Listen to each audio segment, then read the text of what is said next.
Okay, so welcome back to the Act Bible reading, God's redemptive story. Now, we're going to get right into the reading here in just a moment. But first, I have been called to read from Proverbs 27:28 and 28:29. The wicked flee when no one pursues, but the righteous are bold as a lion. When a land transgresses, it has many rulers. But with a man of understanding and knowledge, its stability will long continue. A poor man who oppresses the poor is a beating rain that leaves no food. Those who forsake the law praise the wicked, but those who keep the law strive against them. Evil men do not understand justice, but those who seek the Lord understand it completely. Better is a poor man who walks in his integrity than a rich man who is a crook in his ways.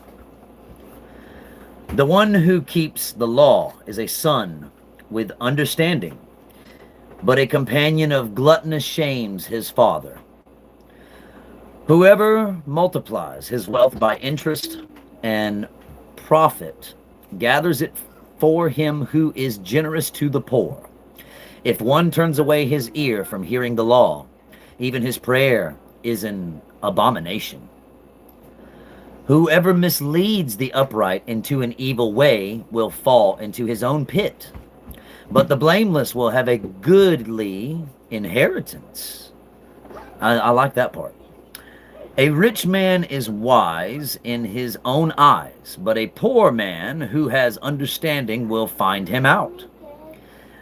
When the righteous triumph, there is great glory, but when the wicked rise, people hide themselves.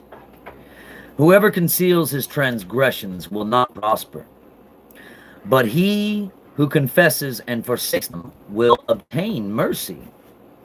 Blessed is the one who fears the Lord always, but whoever hardens his heart will fall into calamity. Like a roaring lion or a charging bear is a wicked ruler over a poor people. A ruler who lacks understanding is a cruel oppressor, but he who hates unjust gain will prolong his days.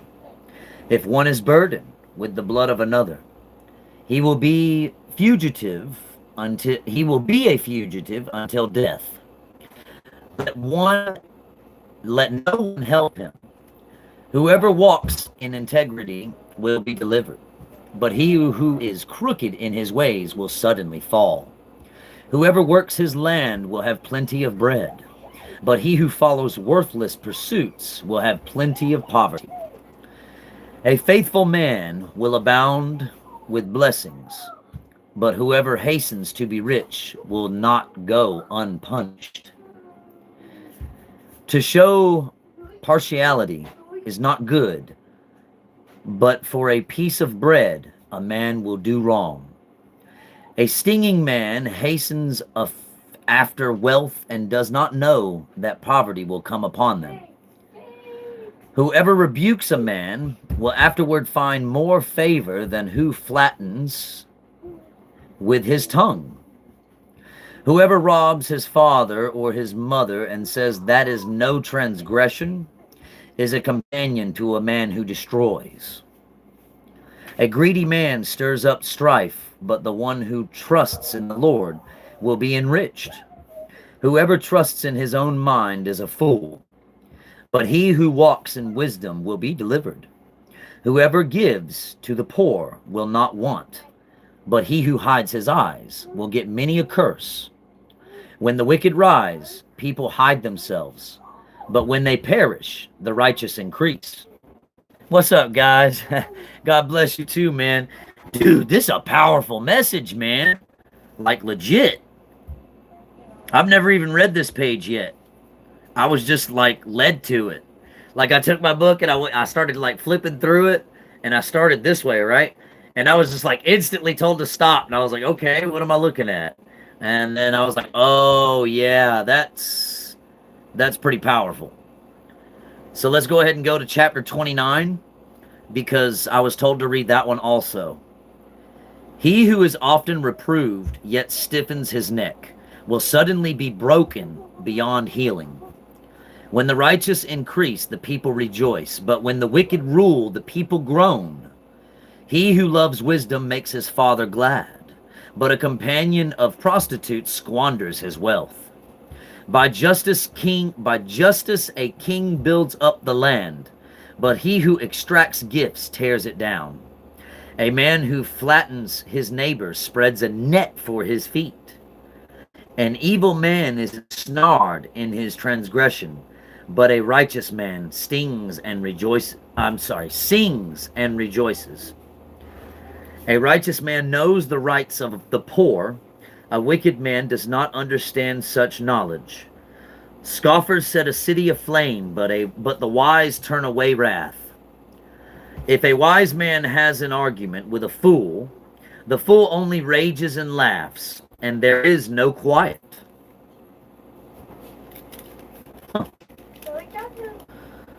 Bloodthirsty men hate one who is blameless and seek the life of the upright. A fool gives full vent to his spirit, but a wise man quietly holds it back. If a ruler listens to falsehood, all his officials will be wicked. Oh. Yeah, that sounds about like today. The poor man and the oppressor meet together. The Lord gives light to the eyes of both. In a king faithfully judges the poor, his throne will be established forever. The rod and reproof give wisdom, but a child left to himself brings shame to his mother. When the wicked increase, transgression increases, but the righteous will look upon their own downfall.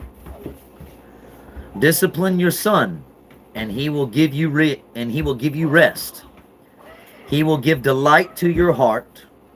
Where there is no prophetic vision, the people cast off restraint, but blessed is he who keeps the law. By mere words a servant is not disciplined, for though he understands, he will not respond. Do you see a man who is hasty in his words? There is more hope for a fool than for him. Whoever pampers his servant from childhood will in the end find him his heir. A man of wrath stirs up strife, and one given to anger causes much transgression. One's pride will bring him low, but he who is lowly in spirit will obtain honor. The partner of a thief hates his own life. He hears the curse, but discloses nothing. The fear of a man lays a snare, but whoever trusts in the Lord is safe. Many seek the face of the ruler, but it is from the Lord that a man gets justice. An unjust man is an abomination to the righteous, but one whose way is straight is an abomination to the wicked. Wow. I don't know about y'all, but that was a really powerful message for real. Scriptures from Revelations. I don't know. I hadn't really been called to read Revelations. There's a lot of other pastors that are on Revelations right now. I have to do what I'm told to do. I don't want to, I could personally myself try to find some verses from Revelations and read some stuff out for you guys later on, but I would need some time to put that together for you. I could probably try to put some of that together tomorrow, and I put in links and stuff in my posts on this channel for you guys to go find people that actually have read from Revelations and stuff like that, that literally speaks on like Revelation saying, go back to Moses's time and stuff like that. So me doing my own research is how I found out that the 3 days of darkness is actually coming, and that lady that was profiting about it wasn't crazy. You know what I'm saying? So, I did my research, I did my work. You got a brain, you got hands, you got feet, you got the ability to read just as much as I do.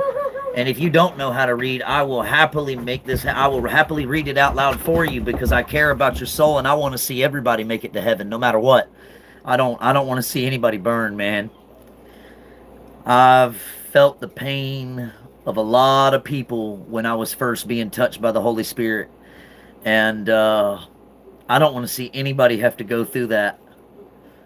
I don't want to see anybody have to go through that. But the hearts of man have got to change. The hearts of women have got to change. We got to stop worrying about me, myself, and I, and we got to start worrying about each other.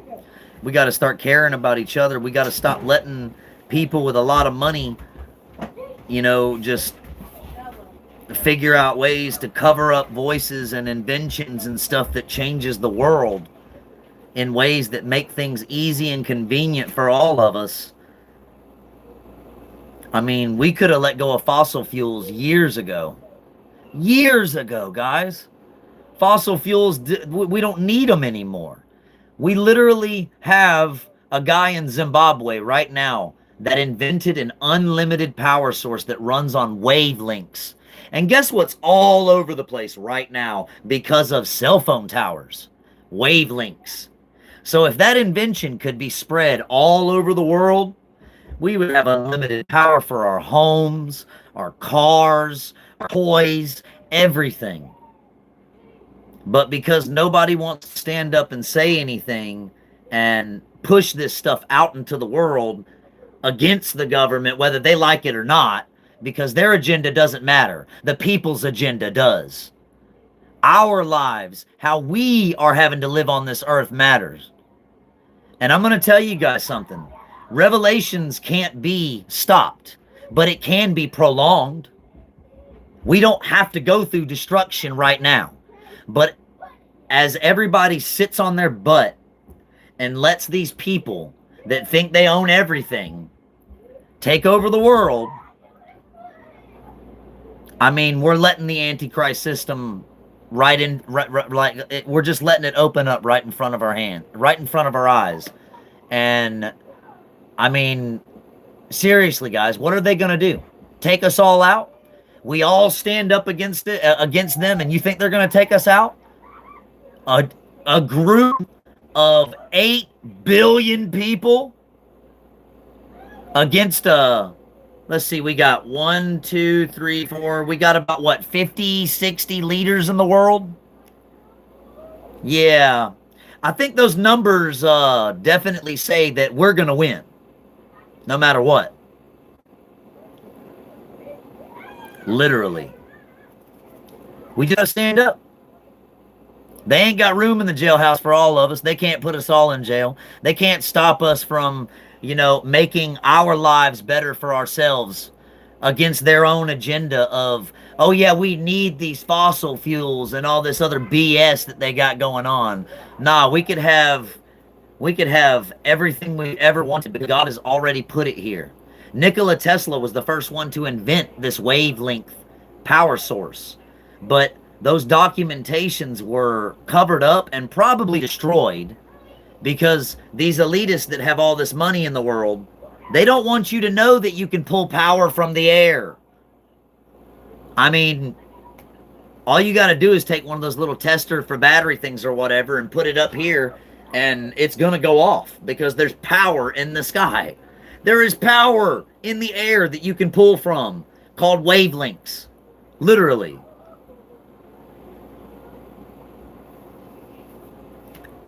I am 100% in agreement with that last comment from Organic Machine Dean. That is pure genius.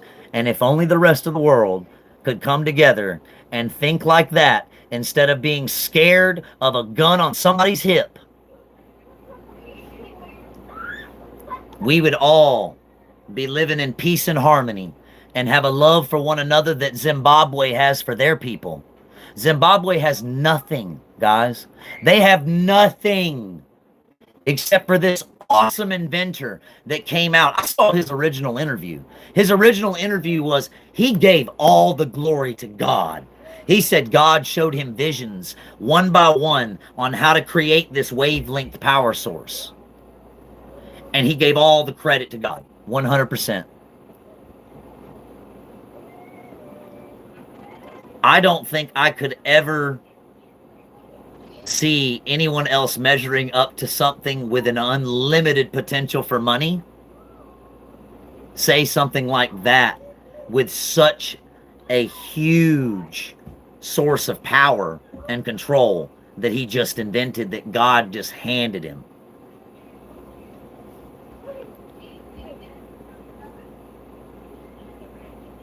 I wish I lived in Zimbabwe, because if I lived in Zimbabwe, man, yeah, I would definitely be going for that free power source, the whole 9 yards. Because once it's sold, you ain't got to go, you don't need power from anything else ever again, except for whatever the next version of it is created to the bigger extent that is used to power, I don't know, your car, your house, your sewers, um, your air purifiers, your water creators. I mean, you got water creation thing. I've seen this water thing, this water machine, right?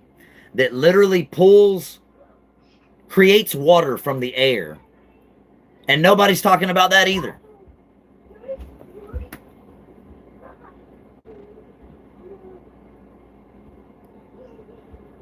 And if you don't believe this, you can go to my posts and you can look at the video I literally just posted, because I found another video on this guy. Finally, I got that video for y'all, and I covered it. I don't like the person that covers it though, because he seems like he supports diversity, and diversity's not godly. Diversity is the one thing in this world that's caused so much pain and hurt. It doesn't matter if you're black. It doesn't matter if you're white. It doesn't matter what skin color you are, what ethnicity you came from. We all bleed the same blood, bro. And to hate on somebody because of the way they are or their skin color or something, that's not godly. That's not godly at all. And that is not how Jesus walked this earth in any way, shape, or form. Jesus accepted everybody, and whatever miracle he could perform for anyone that came in his path, he did what Father gave him the ability to do for them, based on their worthiness to accept him. And not just their worthiness, but what I mean by that is, did they really do it from here? Did they really accept him from here? The heart. Because that's what the Bible talks about. The heart.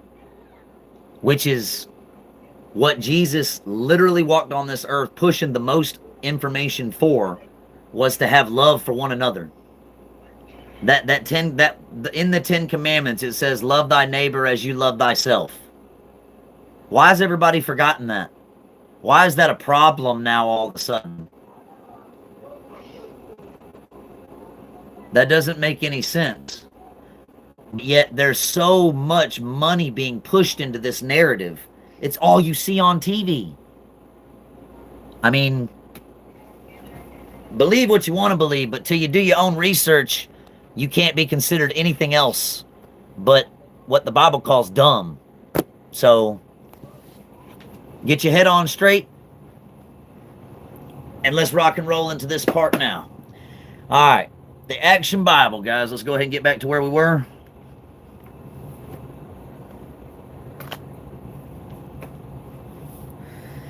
All right, which one did we leave off on? Okay, that's right. Yeah, I had to turn the page right here. Oh, yeah, here we go. Oh, yeah. Oh, man, this is getting good. I love this book, dude. I can't wait to finish this book. If I could hold y'all's attention for long enough to finish all these pages, I totally would, dude. This book is really awesome. But I have held back my own excitement of reading this book as a child, because I want to share it with everybody else at the same time. So let's get started. That night Solomon has a dream. What would you ask of me, son of my servant David? Divine King, I would only ask for a wise heart to help me govern your people and to distinguish between right and wrong. You could have asked for riches, long life, or the deaths of your enemies. Instead, you ask for wisdom, so I will give you what you ask for. You will have wisdom like no man before you, but I will also give you what you did not ask for. You will have riches and honor like no king before you. And if you follow my commands, I will grant you long life. Woo! Dang, boy, this guy asked for wisdom, and God said, because you only asked for wisdom, I'm going to give you everything. Come on now. Here we go. When Solomon wakes up at the altar the next morning, he praises the Lord for promising him such great blessings. He prays that God will help him use his wisdom to help his people.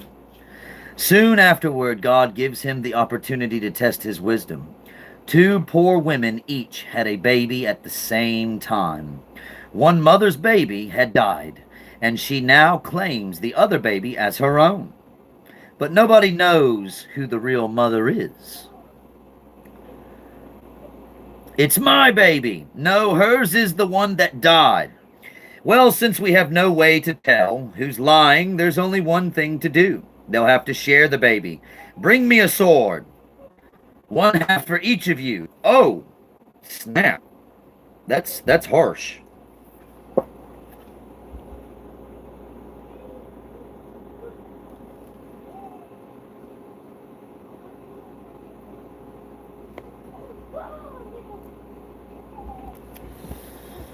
Why preaching on YouTube and not helping them with this free power and free clean water? I'll tell you why. Because it's all the way in Zimbabwe, and the dude's protected by their government.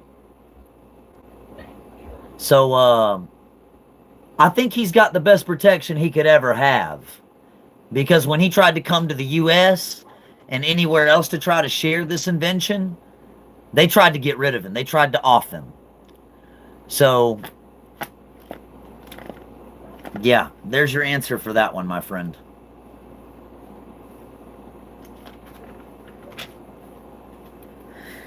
All right, back to the next page. No, don't! Just give the baby to the other woman. Please don't kill him. That's what I wanted to know. The true mother would rather lose her child to another than let him be killed. Take your baby back and be happy. Oh, wow. That was really wise. When the people of Israel heard of Solomon's wise stratagem to find the true mother, they were in awe because they knew he spoke with God's wisdom. Trust in the Lord, not your own abilities. Follow him, and he will make your path straight. The more you are corrected, the more you learn. Only foolish people think they're perfect. A soft answer turns away wrath, but a harsh word stirs up anger. Solomon's Proverbs. With his God-given wisdom, Solomon wrote many simple sayings to teach people how to live, based on Proverbs. A good attitude is good medicine, but a broken spirit dries up your bones. A true friend is one who sticks by you, especially when times are hard. A good reputation is better than great riches. To be respected is better than silver or gold. All right, these are some seriously wise words in this book. I'm really loving this book. And I think I'm like halfway through it now. We're halfway through this book. The journey's almost over. I don't want it to end. Solomon's Seasons, based on Ecclesiastes 3. There is a time for everything and a season for everything. Activity under heaven. A time to be born and a time to die. A time to plant and a time to uproot. A time to kill and a time to heal. A time to tear down and a time to build. A time to weep and a time to laugh. A time to mourn and a time to dance. A time to scatter stones and a time to gather them. A time to embrace and a time to refrain. A time to search and a time to give up. A time to keep and a time to throw away. A time to tear and a time to mend. A time to be silent and a time to speak. A time to love and a time to hate. A time for war and a time for peace. He has made everything beautiful in its time. Everything God does will endure forever. Solomon's Temple, based on 1 Kings 5:9, 2 Chronicles 2 through 8. The people are happy. Israel is at peace. Solomon has established good relationships with many neighboring countries. Rulers of the countries David had conquered pay tribute money to Solomon's treasury. So begins the golden age of Israel. I remember our president saying something a while back. I think he said something about, this is going to be the golden age. I don't know. Y'all could go back and look that up. I'm pretty sure I saw that in a video that came out of Trump's mouth. To launch his first great building project, Solomon sends a messenger to his father's old friend, King Hiram of Tyre, or Tyre. King Solomon sends his greeting and asks if you will send him your renowned cedar and cypress trees for lumber, so that he can build a temple to God in Jerusalem. Blessed be the Lord for giving my friend David such a wise son.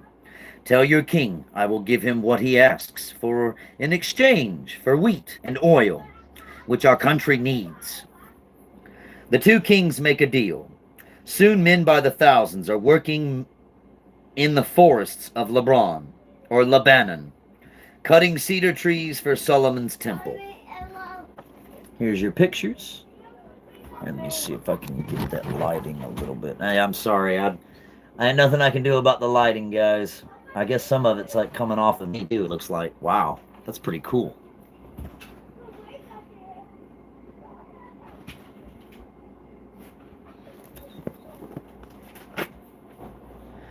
Near Jerusalem, thousands of men toil in great quarries, chiseling out the huge stone blocks needed for the foundation and walls of God's temple. The finest masons work on each piece so that every stone block will fit together perfectly. The cedars of Lebanon, the finest wood known to man, are shipped from Tyre. Some logs are carved into huge pillars, while others are set into place for the roof. Next, bronze is used for the metalwork.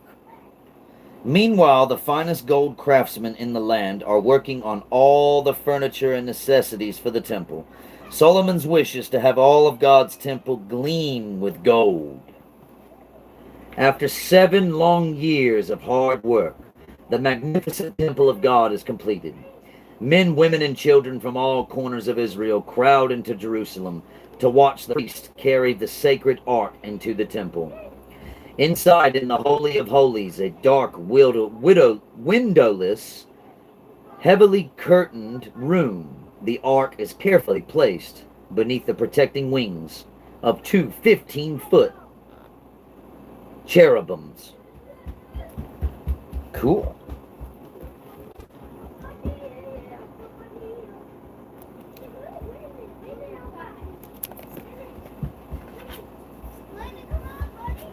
Then before all the people in Israel, Solomon kneels in prayer. Lord, there is no God like you. Forgive and guide your people the way you guided Moses, who brought us out of slavery in Egypt. We're halfway through the Bible and it goes all the way back to Moses' time. Isn't that convenient? But Solomon's building program does not end with the temple. Soon a large palace is under construction. I mean to make Jerusalem the most beautiful city in the world. Solomon, it will be beautiful. Cedar and bronze and gold. And riches keep pouring from many countries. Ships from Arabia and Africa brings rare and precious gifts. Peacocks and ivory, what are they good for? When you're as rich as Solomon, things don't have to be useful. But not everyone in Israel is rich. Outside the city of Jerusalem, people are beginning to complain. There, that's my share of grain for King Solomon's horses. Horses? Between the feeding and king's foreign wives, his servants and his horses, there's not much left for poor people like us. Our caravans travel north, south, east, and west, but we have missed one vital trade route. Where? And but Solomon has even more expansion in mind. The sea. I have decided to build merchant ships to sail beyond the Red Sea. The fleet is built. Its ships bring treasures into Jerusalem and carry away with them stories of the city's beautiful and ruler's wisdom. The stories reach far and wide, even to distant lands in the Arabian Peninsula.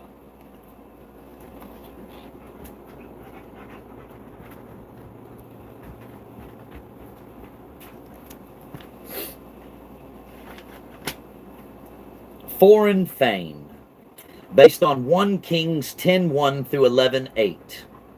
Solomon's fame spreads far and wide, even to the Queen of Sheba. Solomon, Solomon, all I hear are tales of his wealth and wisdom. I'm going to Jerusalem to find out for myself whether the stories are true, she says. The queen sets out in a huge caravan. She has many camels loaded with wealth, precious spices, and piles of gold, and many precious stones. Finally, her possession catches sight of Jerusalem. What a beautiful city! It sits on the hill like a glistening crown. Solomon gives the queen a royal welcome. She is awestruck by the luxury of the king's palace, but she quickly tries to test his wisdom with a riddle. The most certain thing in this world is death, but the most uncertain is our share in the world to come. Oh, my bad, I said that. What is the most certain thing in the world and the most uncertain was the riddle. And he answers with, the most certain thing in the world is death, but the most uncertain is our share in the world to come. Boy, isn't that true? Impressed with his answer, the Queen of Sheba continues to ask Solomon the hardest riddles in her land. He successfully answers all her puzzles, then takes her for a tour of the city. Solomon shows her the beautiful temple of God and the giant marble palaces, and he displays his thousands of fine horses and chariots.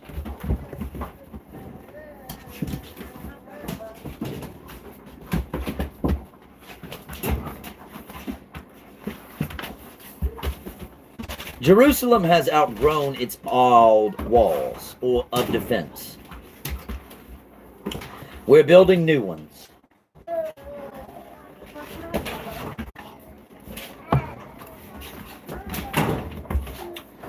That foreman seems to know what he is doing. You're very observant. That is Jeroboam, my chief labor foreman. Is that right? Jeroboam? Okay.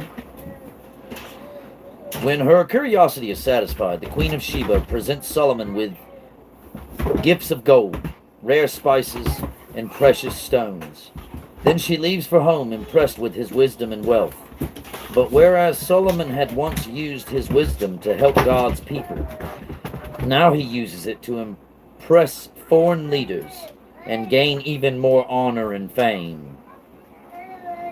Solomon continues to build, but now the people are worried and shocked by what they see. Another temple to the idol of one of the king's foreign wives, and he uses our taxes to build it. Those heathen temples prove that Solomon is no longer asking God for guidance. There's trouble ahead for Israel. Huh. That sounds about right of today's time, too. From wisdom to folly, based on 1 Kings 11:29-43.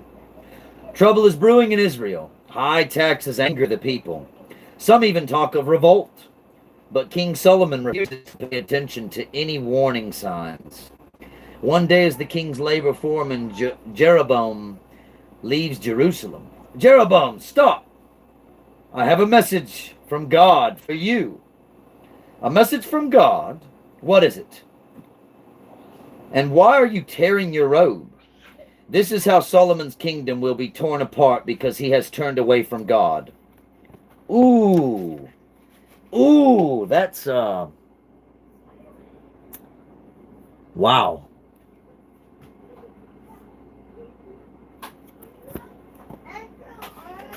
Let's keep going.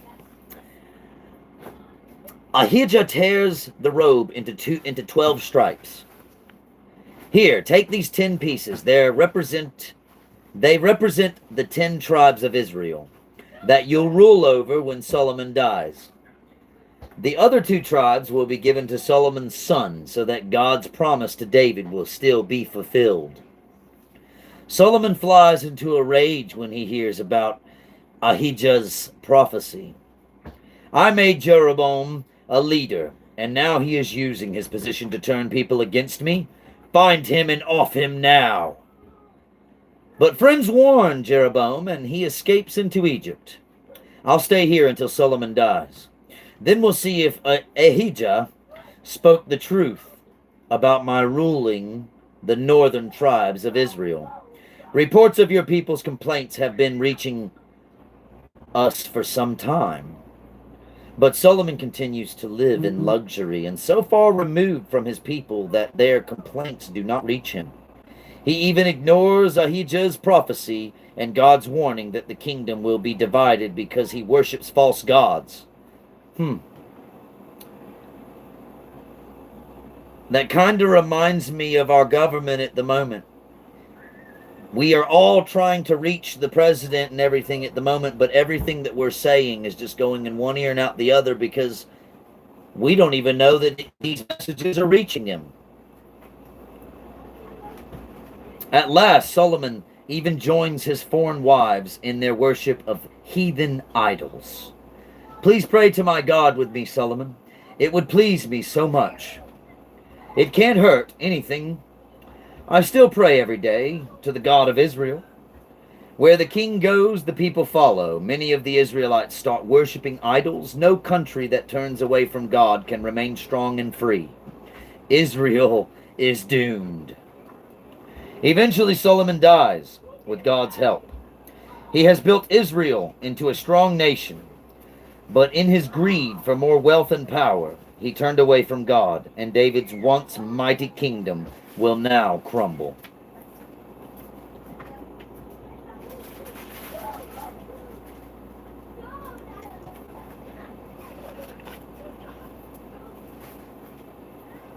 A kingdom torn in two, based on 1 Kings 12:1-24. Now that's King Solomon has died.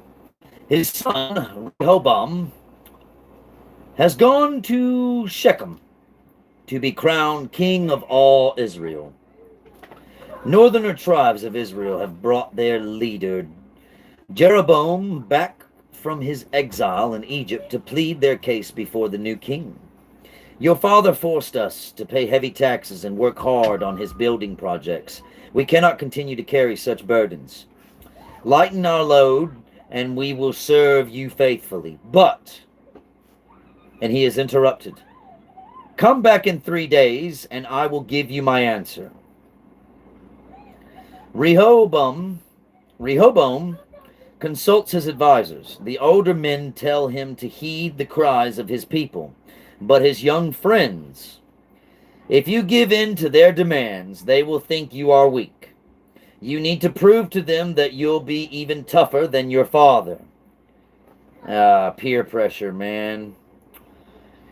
One of the biggest poisons on the planet for people that have power, peer pressure. 3 days later, the people return for the king's answer, but they are disappointed. Oh, what a surprise. My father made your yoke heavy. I'll make it heavier. Oh, wow. My father whipped you. I'll whip you with scorpions. Oh, wow. Then we do not need you to rule us. Just because King David was your grandfather doesn't make you our king. When we're done with you, you'll be lucky to rule over your own house. Oh, looks like the people revolted. Huh. Sounds like something we should be doing to stop the end from coming. Rehoboam's arrogant words sparked the rebellion God promised. But as the prophet Ahijah had said, 10 tribes of Israel break from the kingdom and make Jeroboam their king. In fear for his life, Jeroboam races back to Jerusalem and the tribe of Judah that remains loyal to him. Yeah, for how much longer? Let them hear what you told these people and see what happens. In Jerusalem, Rehoboam calls up his army to fight against the northern tribes that have revolted. The men are ready for your order, sir. Good, I'll speak to them right away. Wait!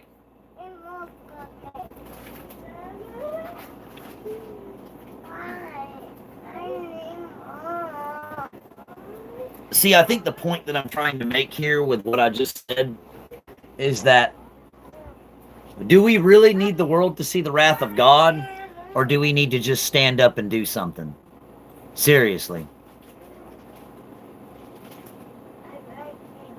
Just stop and think about that for just a moment.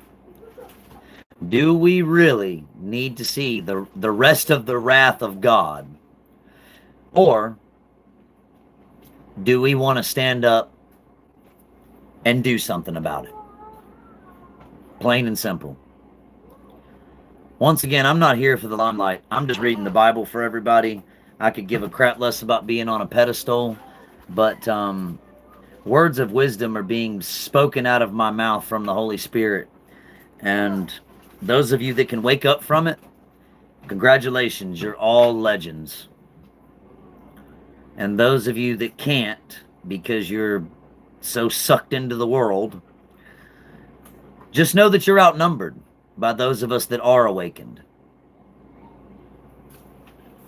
And that rule won't stand.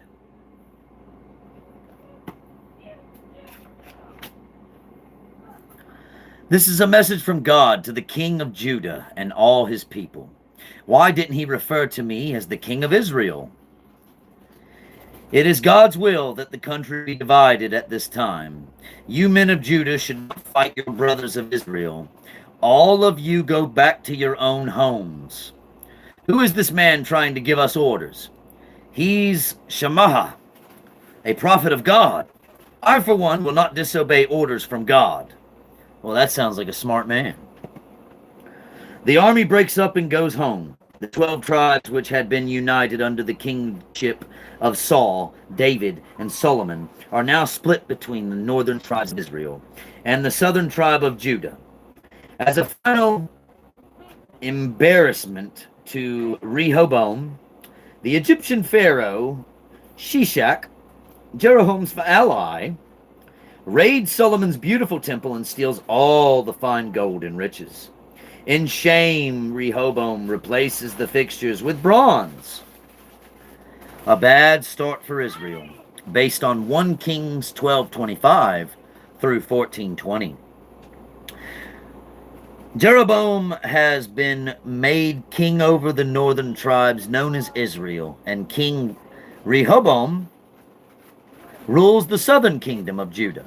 Unfortunately for Jeroboam, the holy temple of his people is not in Israel, it's in Judah. King Jeroboam, do you know that all the people still go to Jerusalem to worship in the temple? I know. As long as they still go to Judah to worship, they will still have some allegiance to the other kingdom. I don't want my subjects to have split loyalties. That gives me an idea. They only go to Jerusalem because there is no temple here. To keep the people from worshiping in Judah, Jeroboam makes 2 golden calves. When our people escaped from Egypt years ago, they worshipped this god. Worship it now, and you won't have to make the long, hard trip to Jerusalem.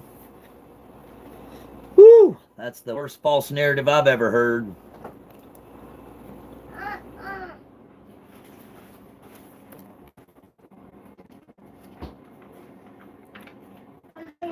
Although Jeroboam was chosen by God, his idol worship wasn't. A man of God from Judah comes to Bethel to prophesy against Jeroboam.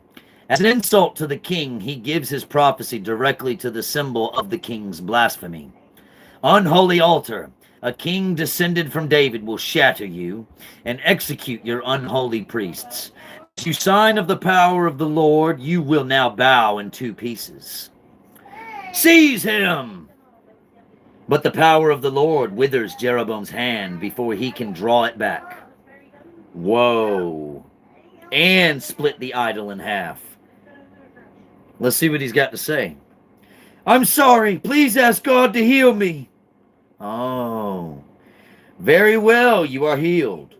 But know that God has turned his back on you and your family because you have set up altars in his high palaces. After being healed, Jeroboam rules for many years uneventfully. He hopes that maybe God's anger has abated, but then one day, our son is very ill, Jeroboam. I'm worried. So am I. If I only knew, but none of God's prophets will speak to me anymore. Ahijah the prophet, he told me I would be king. He knows what will happen. Disguise yourself so that he won't recognize you and see if you can get him to prophesy about our son. Immediately the queen disguises herself and sets out for Ahijah's house. But as she steps through the door, I am blind, but God has told me who you are and why you've come. God gave his favor to your husband and made him king. Jeroboam used that power to do evil, and evil will come to him. His child will die, and one day his people of Israel will be conquered and scattered in other lands, because they have worshipped idols. Wow. I think this book literally says that, wow. Yeah. The first part of Ahijah's prophecy comes true right away. When the queen gets home, she finds her son dead. But Jeroboam is not wise enough to heed this warning. He continues to lead his people in idol worship, and Israel never returns to a pure worship of the Lord. As a result, the kings of Israel are plagued by war, bloodshed, and assassination. For 40 years, each king is more evil than the one before him. The king Ahab comes to the throne, and he is even worse. Wow. That's some scary stuff. Scary stuff indeed. Comet, what's the matter, buddy? Okay, be quiet. You know it's Gamal. Stop barking at Gamal. Thank you for letting me know somebody's at the door. I appreciate you. Good boy. I love you. All right, go lay down. The Wicked Queen and Defiant Prophet, based on 1 Kings 16:29 through 17:6. About 60 years after Israel split into two kingdoms, Ahab comes to the throne. Eventually, Ahab proves himself to be the most evil in a long line of bad kings. But his first and most wicked act begins when he marries Jezebel, a foreign princess who worships a foreign god. If I am to be queen of all Israel, then all of Israel must worship my god, Baal. Ooh, I think we know who that is. Please, my dear, build me a temple for Baal. Anything you ask for, my queen. Oh, good, because I've already invited several hundred priests from my home country to settle here. More sacrifices to Baal, Jezebel's god of rain. She doesn't respect the one true God, that wicked queen. Watch your tongue, or you'll lose it. Queen Jezebel won't stand for talk like that. Oh, here comes the fear-mongering. Nor will she stand for any competition with her God. Many of my people have turned to your god, Baal. My God. He's also your God, Ahab, and everybody's God. Only Baal will be worshipped where I am queen. That won't be easy. There are still people in Israel who worship Israel's God. They won't worship Israel's God any longer. Shut down the temples, kill anyone who won't bow to Baal. Oh. I wonder what's coming soon. Even if she gives her orders, a stranger in travel-worn clothes appears before the throne. Who are you? How did you get past the guards? I am Elijah, and the Lord is my God. You think Baal controls the rain and the crops? I will show you who is in charge. There will be no rain in this land, not even a morning dew, until I say so. Guards, kill this man, she says.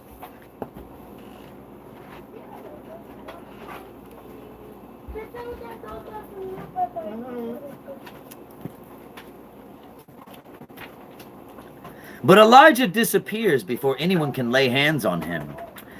Outside the palace, the word Lord comes to Elijah. Following the Lord's instructions, Elijah goes to a tiny creek east of the Jordan River. It is time to hide. Their ravens bring him bread and meat in the morning and evening. The Lord has a sense of humor. He could have used any kind of miracle to feed me, yet he's using unclean birds to bring me food. I will wait here until God tells me my next step. I must say, I'd rather pass the time with unclean animals than with Baal worshiping people. Meanwhile, Jezebel is furious. Abadah, since you are our chief steward, I order you to hunt down anyone who still worships Yahweh and kill them, especially the prophets and especially this Elijah. But Obadiah himself is still faithful to the Lord. Instead of killing the Lord's prophets, he secretly hides them in caves. As the months go by with no rain, Israel, once green land, slowly but steadily becomes a desert. The streams dry up and the crops die. A famine overcomes the land. It looks like the queen's in the background saying, "This is all Elijah's fault."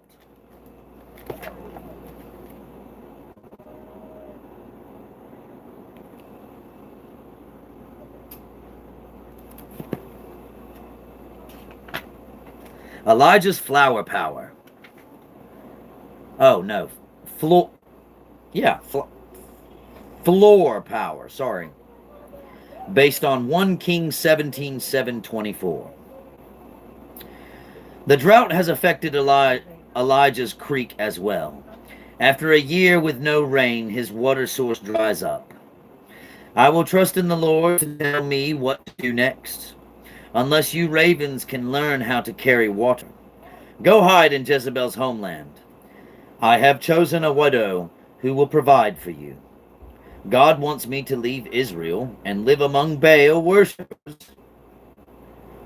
And how will a poor widow have any food during a famine? Well, I stand before you, Lord. I trust and obey. When Elijah enters the town of Zarephath, he sees an old woman gathering sticks. "Mother, could you please give me a drop of water, a crumb of bread?" In despair, the woman answers him bluntly, "You are an Israelite. Your Lord may grant you long life, but I am not so lucky. I have but a handful of flour left, and no money to buy more food for me and my son. Oh, I am gathering these sticks to cook one last meal before we die of starvation. Oh, man. At least we will die together. My Lord will provide a miracle for us. Go bake your bread and have hope." True to Elijah's word, every time the widow cooks her jar of flour, always has a little extra left over. That's what I'm talking about. Yeah. And her jar of oil never runs dry. For 2 years, those 2 tiny jars provide food for herself and her son and Elijah. Yeah. But tragedy seems never far from her household. "Why did you come here?" Your God never noticed me or my sinful ways before you came. Now he's punished me by killing my one and only son. Have peace, mother. My God does not work that way. Right. Why would you save us just to kill her son? The Lord responds to Elijah's question with power and brings the boy back to life. Oh, wow. See, your son is not dead but alive. Now I believe in your God and trust that you speak this to be true. Through his miracle, God shows that he cares for all people, not just the Israelites.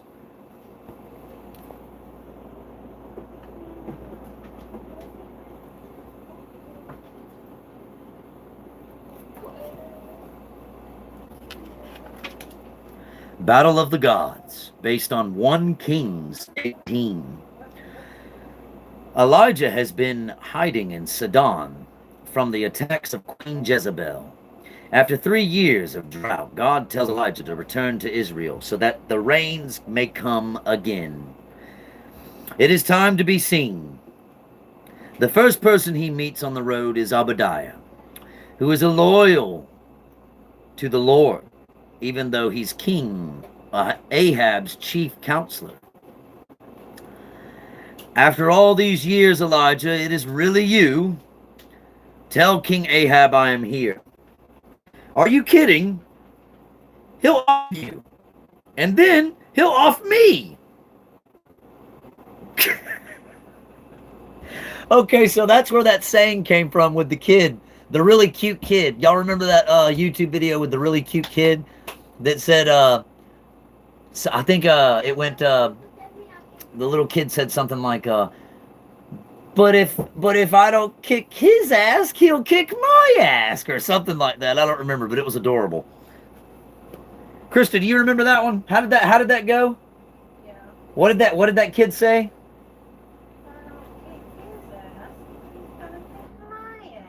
Oh, yeah. It said, if I don't kick his ass, he's gonna kick my ass. That's what this part of the Bible reminds me of, where the guy says, are you kidding? He'll off you, and then he'll off me.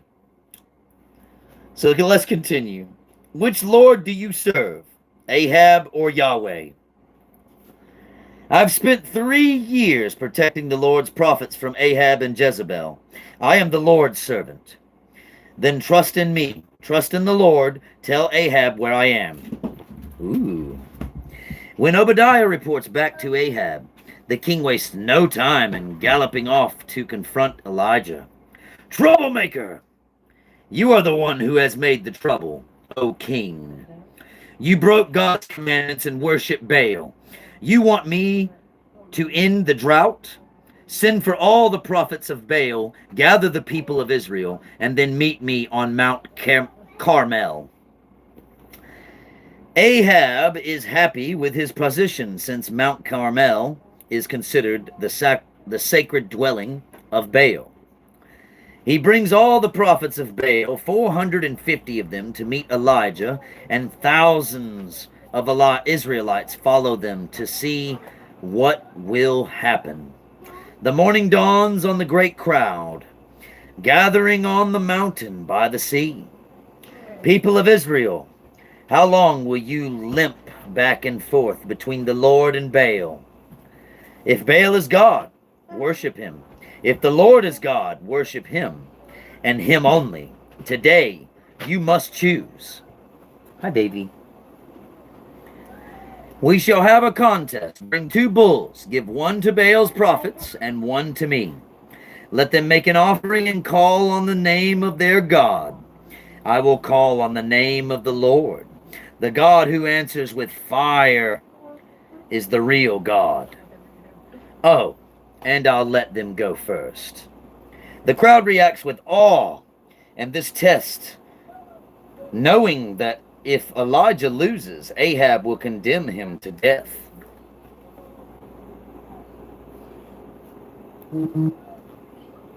Sounds like a full-on brawl between Baal and Ahab. Let's see how it goes. This is good.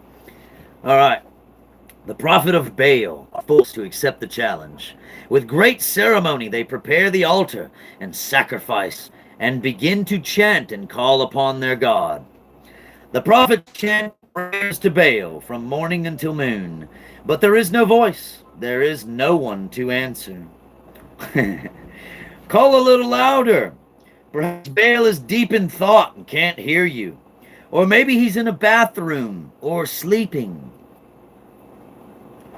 In response, the prophets chant themselves into a frenzy. For 3 more hours, they dance around the altar frantically, even cutting themselves, hoping to get a reaction from their God. But there is no voice. There is no one to answer. There is no God paying attention to them. Finally, after a full day of trying, the exhausted prophets of Baal give up. Now it is Elijah's turn. As the daylight dwindles, he calls the people of Israel to come near. Then he takes 12 stones, one for each tribe of Israel, and uses them to rebuild an altar to God. When the altar is finished, Elijah digs a deep trench around it. What is he doing? I don't know. Elijah puts the bull for the offering on top of the altar, and then orders men to pour water over it. Pour on more water, fill the trench. Then before the water-soaked altar, as the sun is setting over the Mediterranean Sea, Elijah prays, "Hear me, O Lord. Let it be known today that you are God in Israel. Answer me, Lord, so these people will know you again and turn their hearts back to you."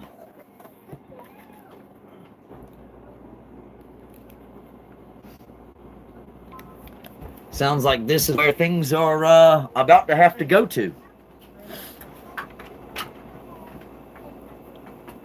Instantly, lightning strikes out of the cloudless sky and burns up not only the sacrifice, but the stones of the altar, and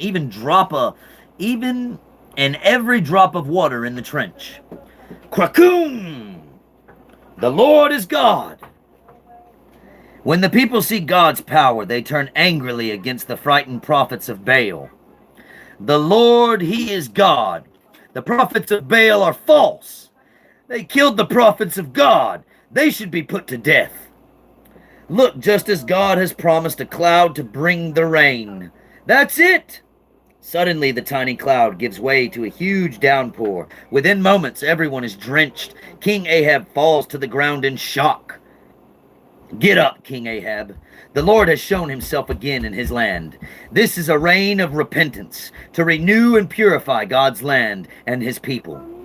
Now you had better get in your chariot and head back to Jezebel before the parched ground becomes too muddy for your wheels. As Ahab spurs on his horses, God gives Elijah the strength to outrun even the king's chariot. This lets Elijah get back to town first, so he can give credit for the rains to the Lord, before Ahab has the chance to spread false rumors about the contest.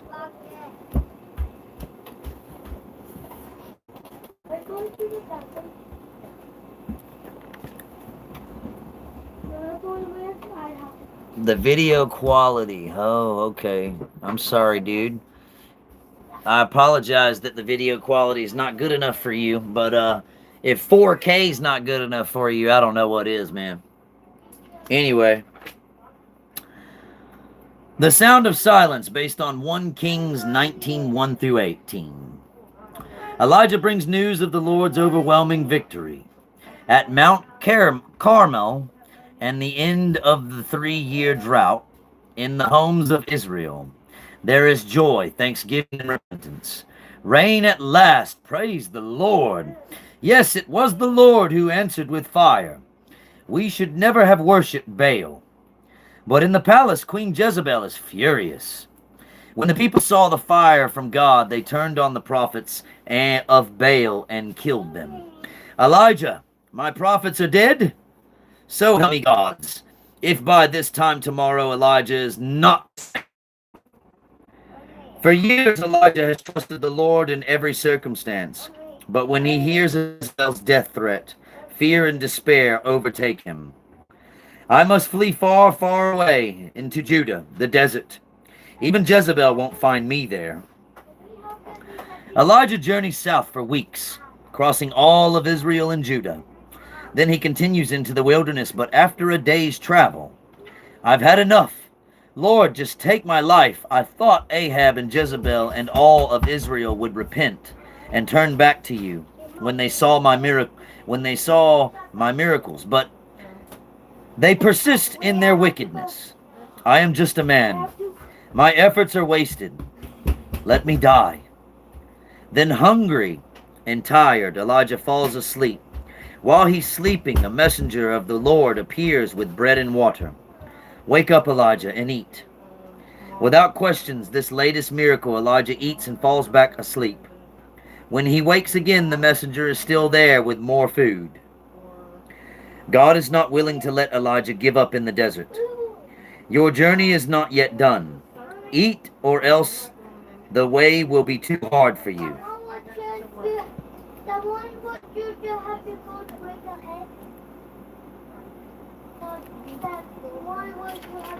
This is getting cooler and cooler.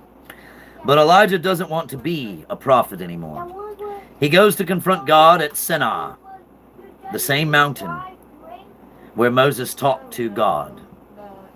It takes Elijah 40 days to get up there. At the mountain, he climbs the slope to a cave.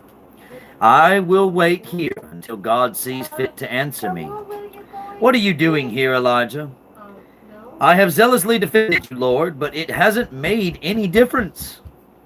Come, see me at the mouth of the cave. A powerful wind tears apart the mountainside, but God is not in the wind. Then an earthquake shakes apart the rocks, but God is not in the earthquake.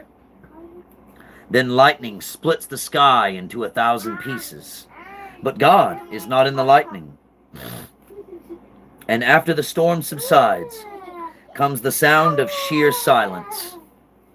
The gentle whisper of the Lord asks Elijah again, "What are you doing here, Elijah?" Lord, the people of Israel don't serve you. They worship idols. They have killed all the other prophets. I alone am left, and now they want to take me out also. You are not alone. I have kept a remnant in Israel, several thousand strong, who have never bowed to Baal. And I will bring forth those who will help forward my plan to ease your burden. Go to the foreign country of Aram and anoint Hazael to be their next king. Then go find Jehu, a captain in Israel's army. He shall be the next king after Ahab. Finally, seek out a young man working in his fields. His name is Elisha, and he shall walk in your footsteps and be my next prophet. Cool. Renewed and refreshed by God's promises, Elijah returns to Israel to continue his ministry.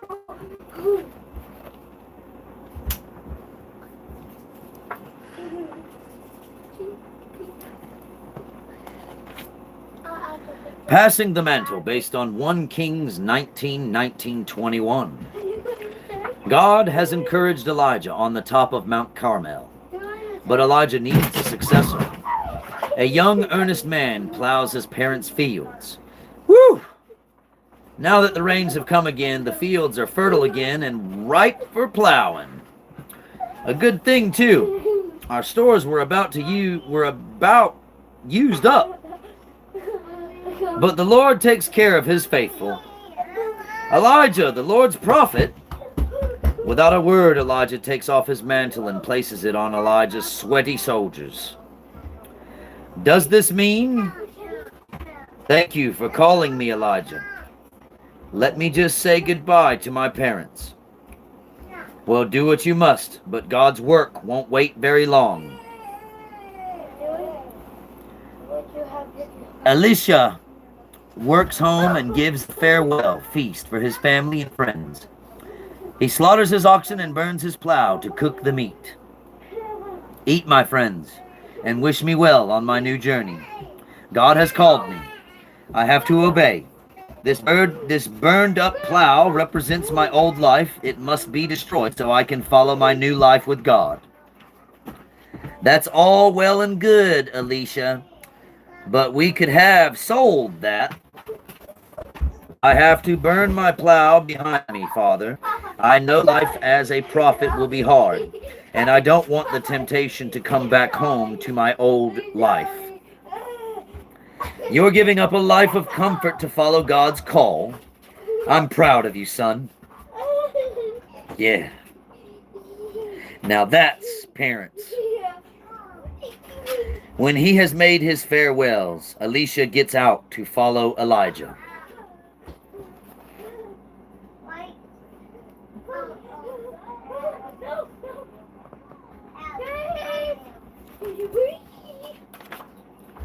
The Grapes of Envy, based on 1 Kings 21. While Elijah and Elisha do God's work in the countryside, King Ahab makes a surprise visit to one of his subjects. Naboth, I want to buy this vineyard, or if you like, I'll give you another one in exchange for it. I'm sorry, O king, but our family has owned this vineyard for many years. It would not be right to sell it to someone outside the family. You may also find that it is not right to displease your king. Oh, goodness. Like a spoiled child who can't have his own way, Ahab returns to the palace. What's the matter? Are you ill? No, I want Naboth's vineyard, but he won't sell it to me. What do you mean? Who's the king here? Don't worry. I will give you the vineyard. I think that's Jezebel saying that to him. Yep, quickly Jezebel writes a letter to the city leaders, but she signs the king's name to it. Find 2 scoundrels and have them accuse Naboth of blaspheming against God. Then stone Naboth to death. Oh, man. When the elders received the letter, but Naboth is a good man. This letter may say Ahab, but it's the work of Jezebel. Do we dare disobey these orders if they came from the queen? Not if we value our lives. No one can save Naboth if Jezebel is out to get him. Man, that's another part where people forget that you have free will and you can make your own choices.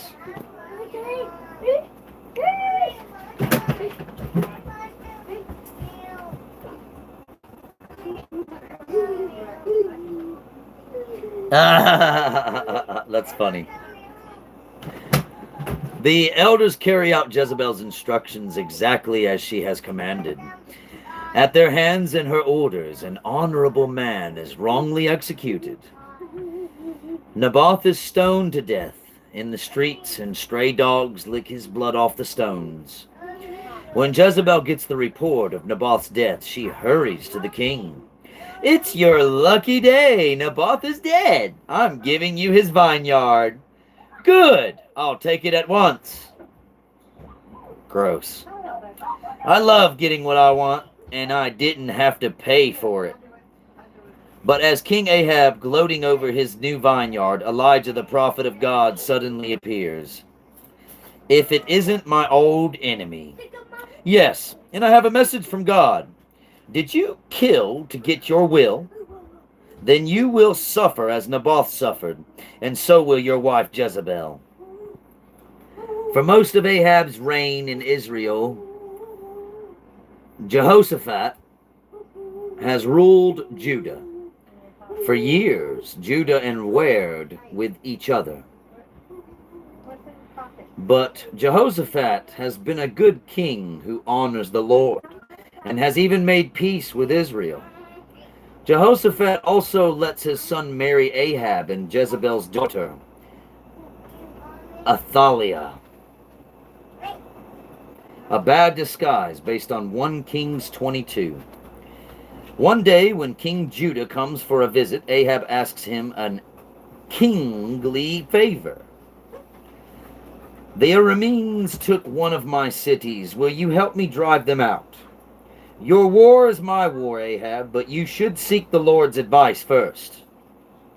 Ahab calls in 400 of his prophets. When he asks them if he should go to war, all of them give him the answer he wants to hear. Attack and be victorious. You will gore the Arameans like a bull on a rampage.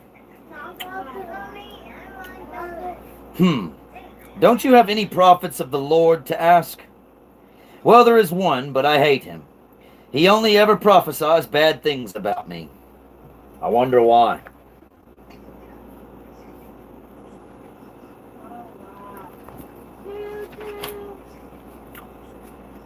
Unwillingly summoned the prophet Micaiah,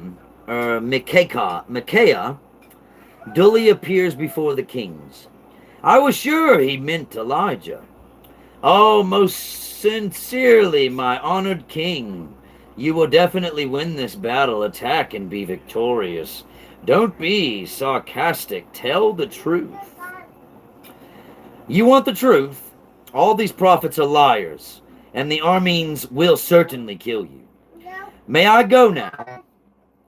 See? I told you he hates me. No, you just don't like to hear the truth, just like 99% of the world right now. Take him away. Lock him up. You'll get out of prison when I return safely. If you return safely, then I'm not a prophet of the Lord. I mean it. As King Ahab prepares for battle against the Arameans invaders, he worries about Micaiah's prophecy. I'll disguise myself so the enemy won't recognize me. Ahab is right. The enemy doesn't recognize him.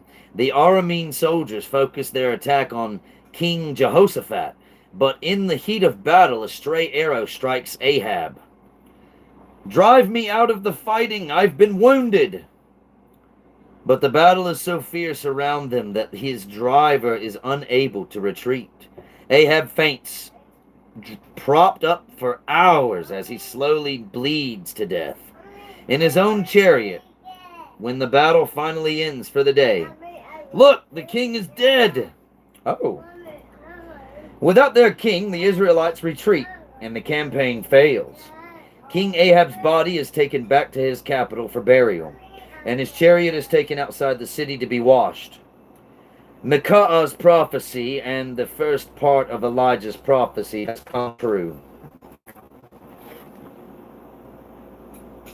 These prophets ain't no joke, people. Not the real ones, anyway. Chariots of Fire, based on 2 Kings 2, 1 through 18. Ahab's kingdom passed to his sons, but Queen Jezebel remains the power behind the throne. During the reign of her second son, Joram, Elijah receives a message from God. The Lord has told me to go to Jordan. Stay here, Elijah. No, as long as you live, I will follow you, Elijah. So they set out together. God has revealed to both of them that this is Elijah's last journey. But they say nothing when they reach the Jordan River. Elijah strikes it with his cloak, and the waters part. They walk across on dry land. On the other side of the river, Elijah stops as if he has reached the end of his journey. Is there anything you want to ask before God takes me away? Yes. Let me inherit your spiritual power. Only God can grant that. If you are able to see what God does next, then your request will be answered. For a moment, all is still.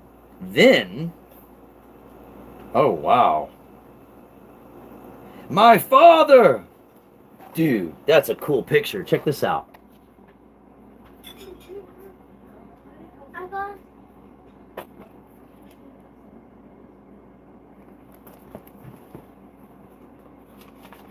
This is such a cool story. When Elijah's mantle drops from heaven, it confirms that the miracle Elijah witnessed means he is to carry on Elijah's work by himself. When Elijah goes back to the Jordan River, he strikes the water with Elijah's mantle, and the waters part. God's power has come to me. Thank you, my Lord. A group of young prophets are waiting on the other side of the river, and they witness Elijah's parting of the waters. We know God has taken Elijah's spirit, and now we know that you are truly his heir. Should we look for Elijah's body so we can give him a proper burial? Look, all you like, there will be nothing for you to find. The prophets spread the news throughout Israel that Elijah has been taken up to heaven, and Elisha has taken his place. A rash of miracles, based on 2 Kings 2:19 through 24, 4, 6, 1 through 7. News that Elijah is gone spreads quickly. In the palace of Samaria, Queen Jezebel gladly passes the news on to her son. With Elijah out of the way, we can rule Israel as we please. Under the queen's evil influence, men feel free to take advantage of those who have opposed the queen. Your husband owed me money when he was alive. Pay me what he owed, or I'll take your sons as slaves. Slaves? No! Oh God, what can I do? Sadly, there's only one thing you can do. Luckily, your boys will make wonderful slaves. Remember, the law is on my side. Yeah. In desperation, the woman runs to Elisha. My sons, the money lender will take them as slaves tomorrow unless I give him the money my husband owed him. And I have no money. I'm down to my last jar of oil. Don't worry. I promise you will have a surprise for the moneylender when he comes. I wonder how this is going to play out.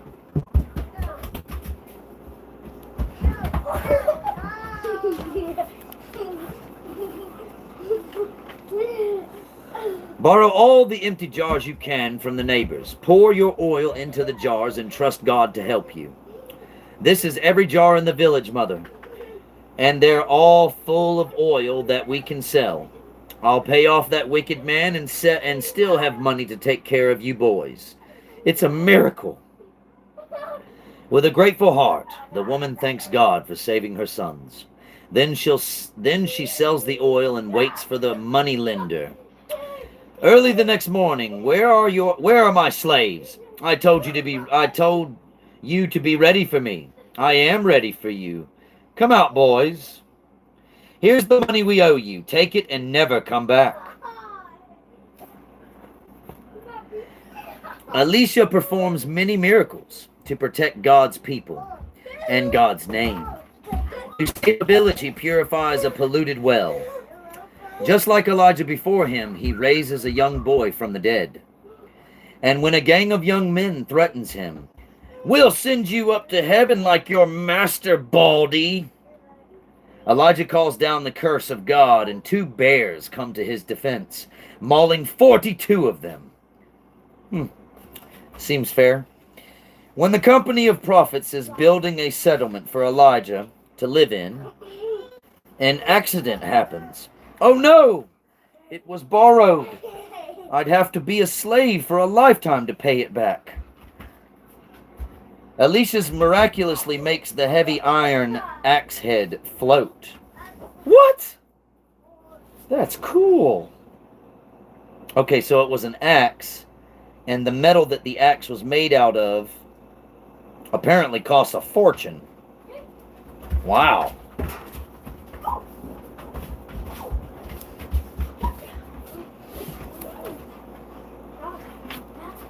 A miracle for a rash, based on 2 Kings 5.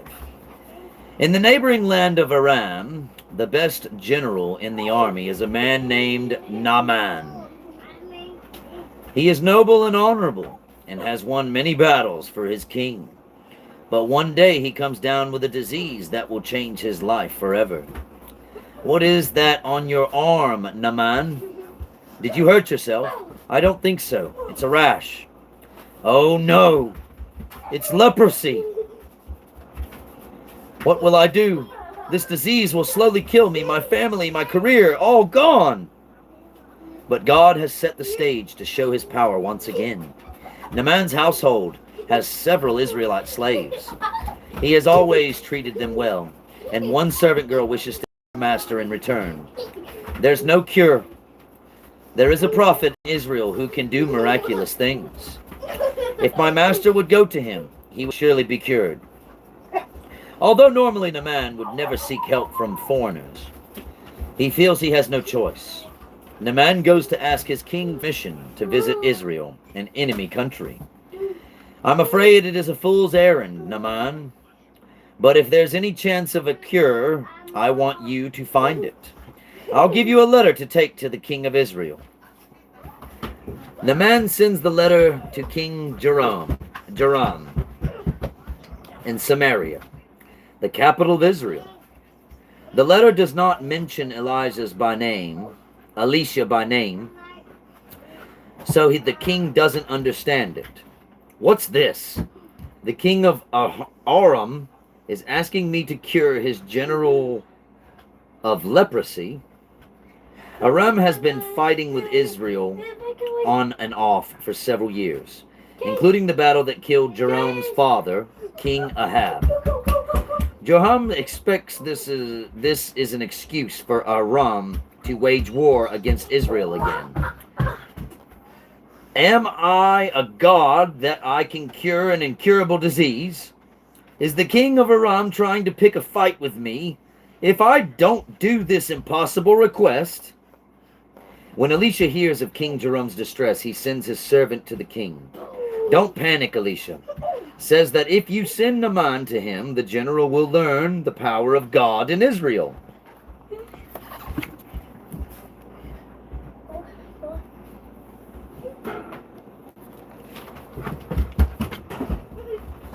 In the meantime, Naaman's leprosy has grown worse. He loses no time in going to Elisha's house, but the prophet is not there to meet him.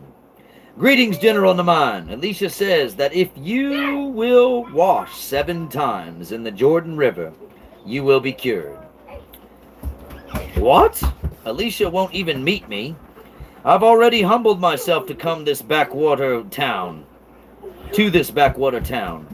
And now he instructs me to wash in a backwater river? We have better rivers in Damascus. I could have washed in any of those. I've had enough humiliation. If you're going to make a fool of me, then I'm leaving. My lord, think about it. If Elisha had asked you to do something hard, you would have done it eagerly. Why not do this easy thing? Don't let your pride stand in the way of a possible cure. The general takes his servant's advice and goes to the Jordan River, but he's still grumpy about it. I don't see how this muddy water will cure leprosy. In grudging obedience, Naaman dips himself 7 times in the Jordan River. Naaman, look! Your skin is as clear as mine. I'm cured. I don't have leprosy anymore. Overcome with gratitude, Naaman returns once to Elisha's house. I apologize for my pride. Now I know there is no God except Israel's God. Please accept these gifts in payment for what you have done for me. Thank you, Naaman, but I can't accept anything. I didn't heal you. God did. Then Naaman returns to his home in Aram, to the family he thought he was about to lose. I thank God every day for healing me. He gave me my life back.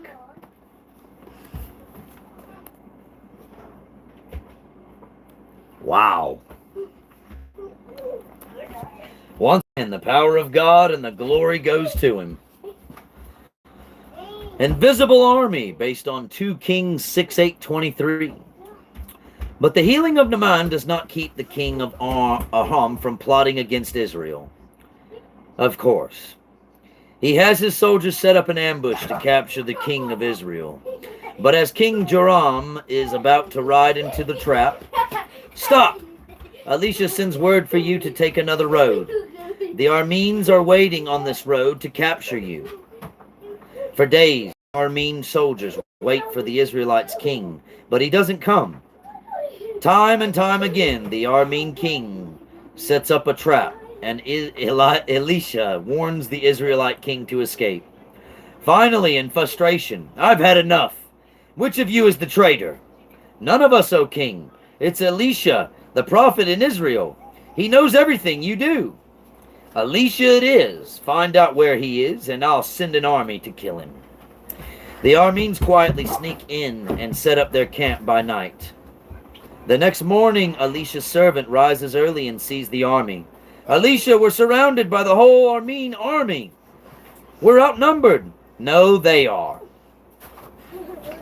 Elisha prays, and the servant's eyes are suddenly opened. He looks out over the surrounding Aramean army, but now he sees an army of fury horses and warriors surrounding them. Dude, it's the army of heaven. Like I said, we're protected. Oh Lord, strike the Arameans blind so that they may see your power. "I can't see. What happened? I'm blind." "I'll help you. You're looking for Elisha. I'll take you where you can see him."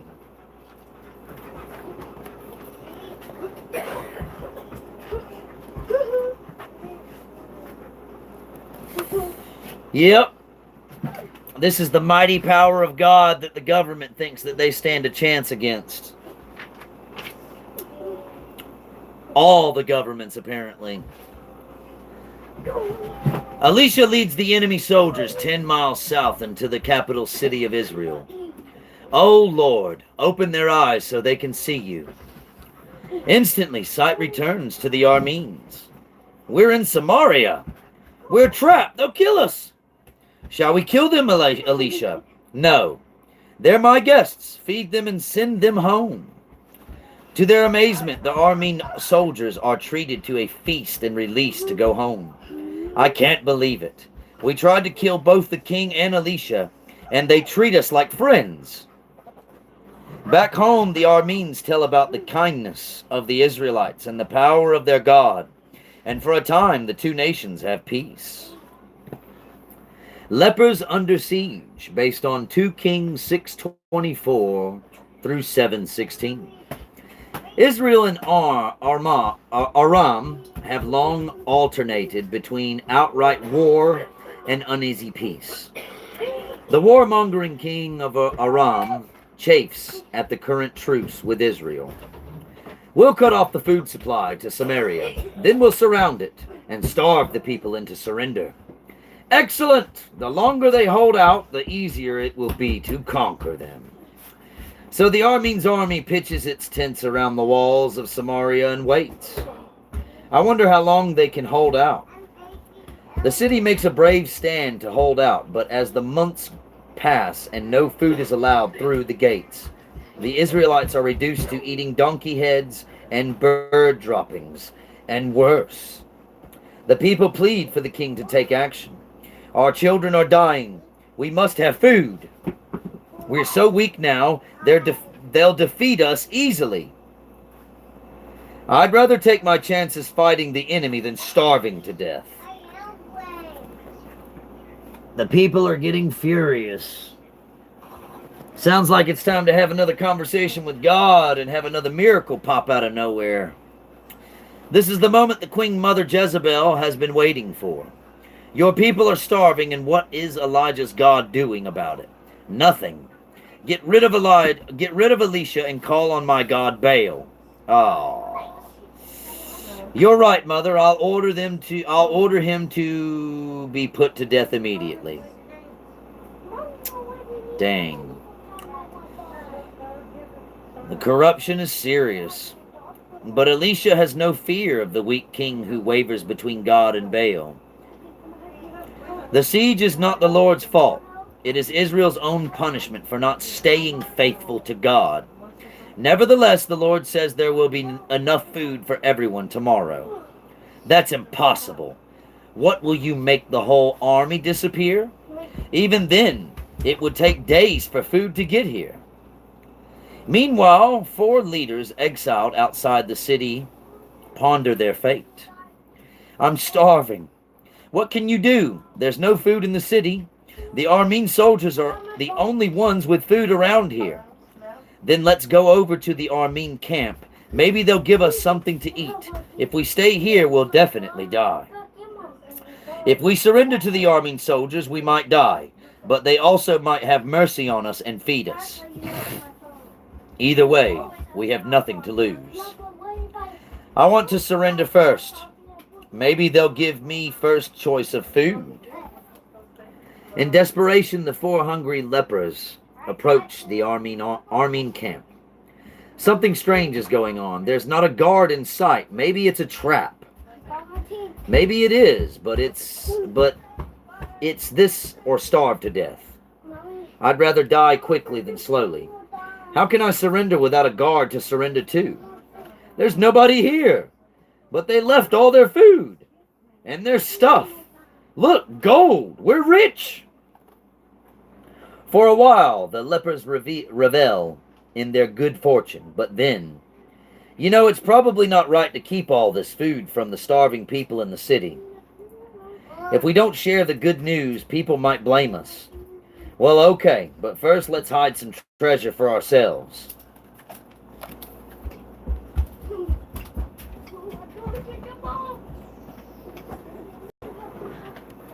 Again, greed comes into the picture. The lepers go back to the city and pound on the gates until a guard answers. The Armenes are gone. Gone where? We don't know. Just ate their food. Roused from his bed, King Joram receives the news and calls for his advisors. It must be a trap. The Armenes are waiting in ambush to capture us if we leave the city. Maybe, but let's send out a few men to see what's going on.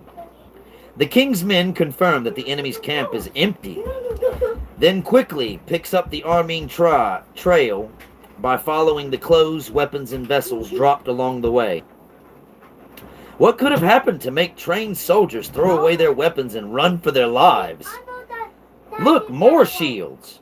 The Armenes were running away so fast they didn't want anything to slow them down.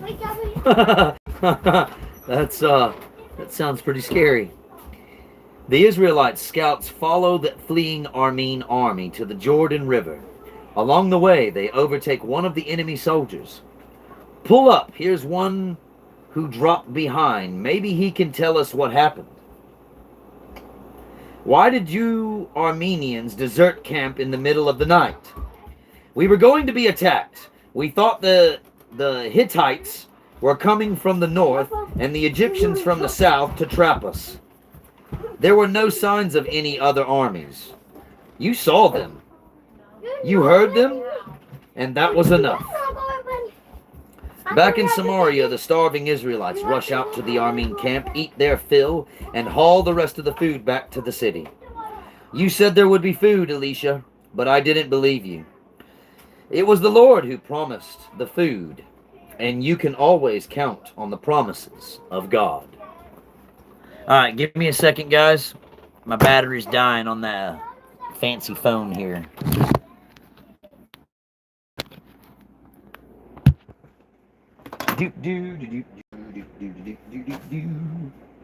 Where is my... Oh, here we go. Okay. Let's get this charger in here. This Bible is a lot of fun. I am not going to lie. I am enjoying the fire out of this Bible so far. It definitely has not disappointed, that's for sure. All right, let's keep going. Oh yeah, here you go.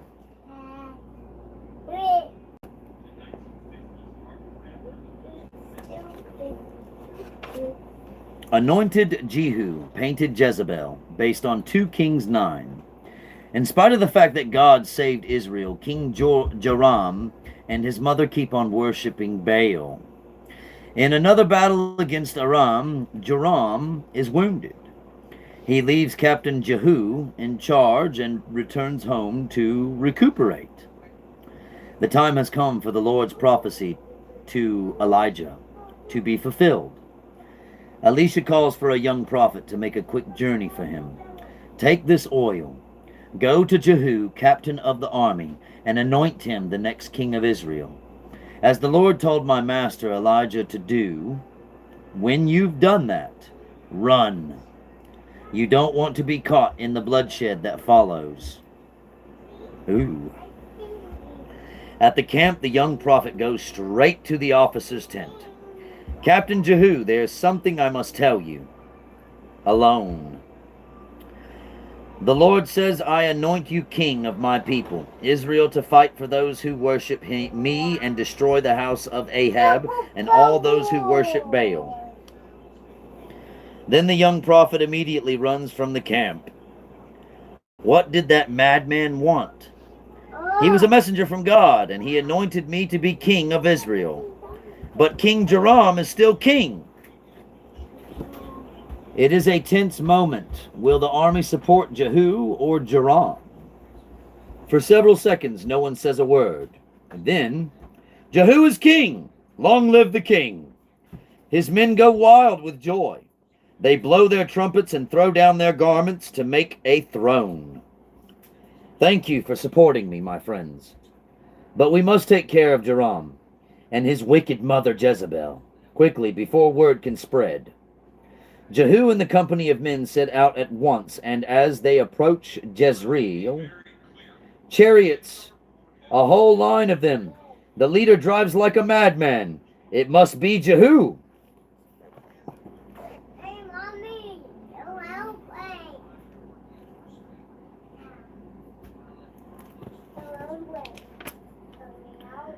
Joram thinks Jehu is bringing news of the war, so with his nephew King Ahaziah of Judah, he rides out to meet Jehu.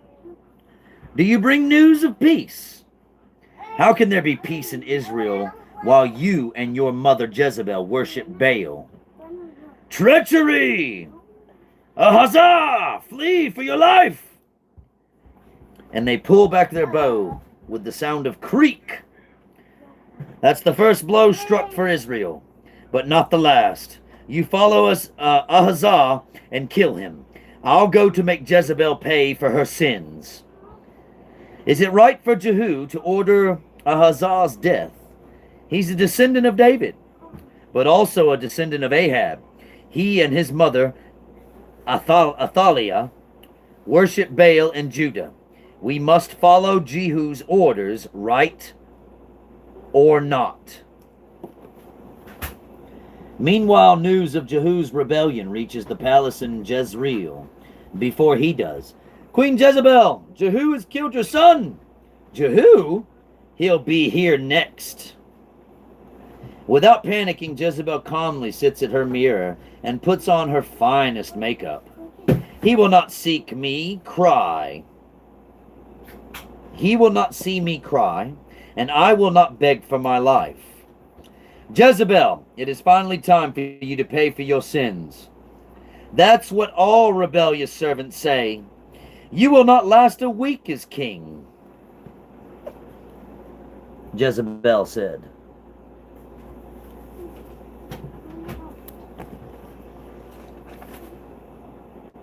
Jehu orders the palace servants to show their allegiance to him by pushing Queen Jezebel from the window to her death in the street below. Her body is left unburied, and the wild animals eat her remains. So Jezebel pays with her life for the evil she has done. And the final part of Elijah's prophecy comes true. The prophecy came true. Jehu loses no time celebrating his new kingship. Find any other relatives, friends, and servants of Ahab and Jezebel. Kill them all before their wickedness. Destroy the idols of Baal. Jehu wipes out the worship of Baal in Israel. But even though he commits good acts for the Lord, he is mostly remembered for his eagerness to kill anyone he thought might challenge his rule. Okay, so I think we're going to stop there for tonight, guys.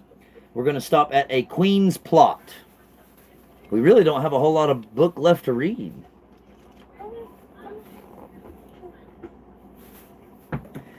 It's been a pleasure reading this book to all of you guys, for real, for real. And I hope you've enjoyed it.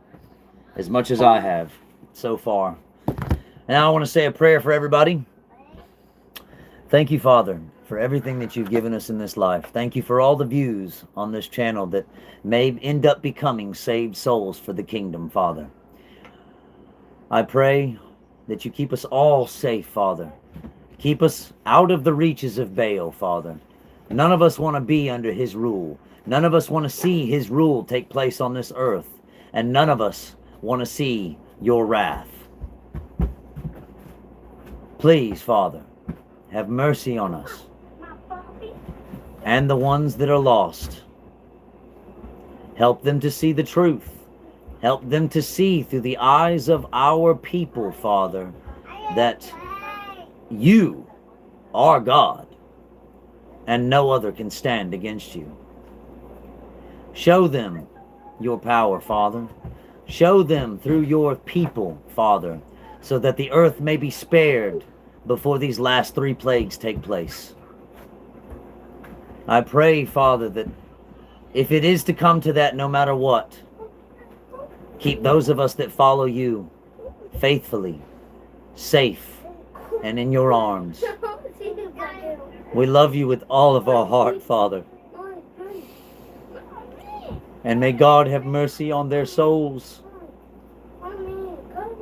I love you with all of my heart, just as much as I love all of these people, Father, that have watched and learned. Please forgive me for my sins, because I know I am not perfect either, Father. And I am just as human as everyone else on this earth, regardless of whatever you've chosen me to do. And with that being said, in Jesus' mighty name, and for the glory of the kingdom, amen.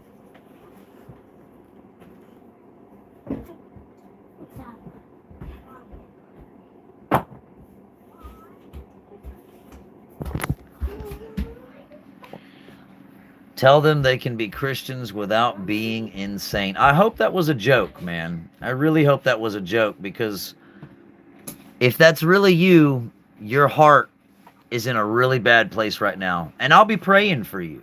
I really will. You know, when love gets talked about, the evil ones come out of people just like you. And I rebuke that evil one that's within you, my friend. And I pray for your healing. In Jesus' mighty name, amen.